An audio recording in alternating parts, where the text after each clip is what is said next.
velkommen til Mallorca. Vi er kørt til Præsident Balanes og står i en rigtig hyggelig organisation, som hedder Vodamar. Det er oprindeligt bygget omkring 90'erne og står rigtig flot. Men lad os prøve at gå indenfor. Her har man parkering, og så har man faktisk en ekstra parkeringsplads lidt længere ned ad vejen også til gæster. Men der er både garage og plads til bilen. Her bliver vi mødt af en rigtig fin gang. Det er lidt ærgerligt, at det er en smule overskyet i dag, men vi bliver nødt til at tage det bedste først, jo.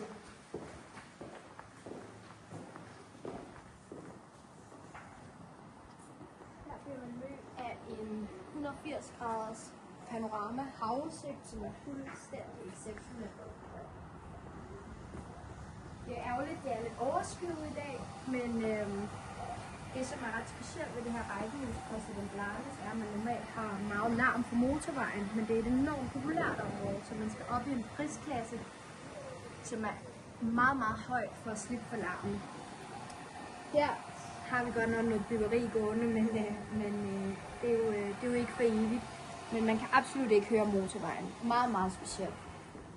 Der er ekstremt kort afstand til Palma, og man kan selvfølgelig køre ned til Portals havnen, som de fleste kender på 3 minutter i bil. En dejlig overdækket terrasse. Plads til et stort bord. Vi har selvfølgelig altid plads til minimum 8-10 gæster, så det vil man selvfølgelig også få. Og så laver vi noget hyggelig lounge her. Lad os træde indenfor. I en dejlig stue. Her har vi en åben pejs. Og egentlig bare et super fint rum. Med plads til et større spisebord selvfølgelig også, så der er plads til alle. Så har vi et rigtig fint funktionelt køkken, hvor det faktisk har holdt sig rigtig fint, men naturligvis noget, vi gerne vil opdatere. Vi danskere kan jo godt lide det der med,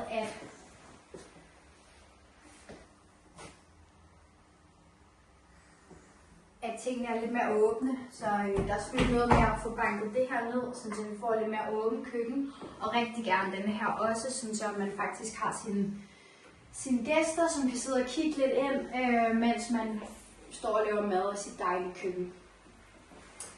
Så har vi et fint gæstetoilet herude, faktisk også med bad, og naturligvis også noget, vi kommer til at fuldt renovere.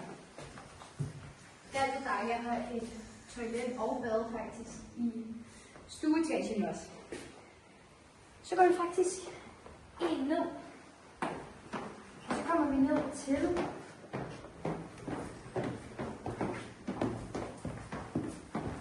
en soveafdeling. Og herinde, der kommer vi til at lave plads til et lidt pænere brygger, end hvad de har i dag, men det står super fint, og det er det vigtigste. Her kommer vi også til at lave ekstra køleskab, vaske- og tørremaskine. Og så har vi bare nogle super fede værelser her. Med indbygget skabe alle 3, og direkte udgang til poolen.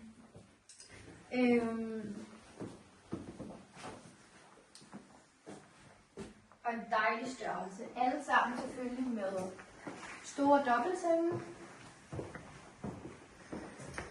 Og så er der 2 af soveværelserne, der deles om et badeværelse og toilet. Også i rigtig pæn stand. Vi vil selvfølgelig sætte nogle nye vaskemøbler ind og andre lamper og opdatere det fuldstændig. Men de der marokkanske fliser og sådan nogle ting, vi vil prøve at bevare. Og dørene selvfølgelig også, måske med nogle andre greb. Fede indbygget skabe igen. Og så har vi endnu et soveværelse. Rigtig fint, super god størrelse. Og med direkte udgang til poolområdet også.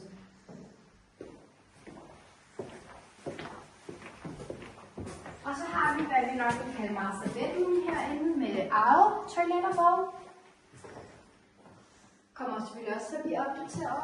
Og super stor dejlig plads til seng og sengebord og spejle og hvad ellers vi kommer til at lave hyggelige ting. Jeg er helt vild med lofterne, jeg synes de er rigtig fine. Og så har man selvfølgelig direkte udgang til poolområdet også, og lounge, som vi skal ud og kigge på nu.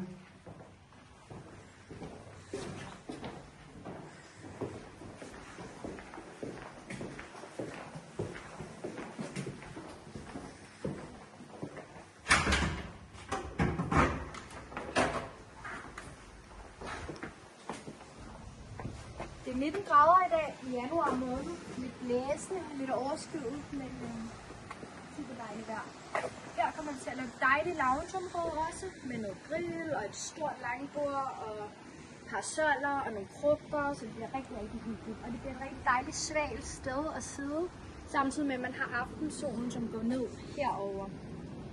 Her står solen op, man har den hele dagen, og så har man en indgang til poolfolk og havemænd, der skal komme ind. Men det fede ved den her ejendom er, at man får rigtig, rigtig meget hus for pengene, men man har ikke ligesom det der vedligehold, fordi der ikke er rigtig noget have. Så det står egentlig bare sig selv. Jeg tror, at nuværende ejer bruger det 1 uge om året, og det står egentlig bare. Det trænger bevares, men det er også super fint. Dejligt privat pool, super dejligt. Og så er der selvfølgelig pool house, ikke?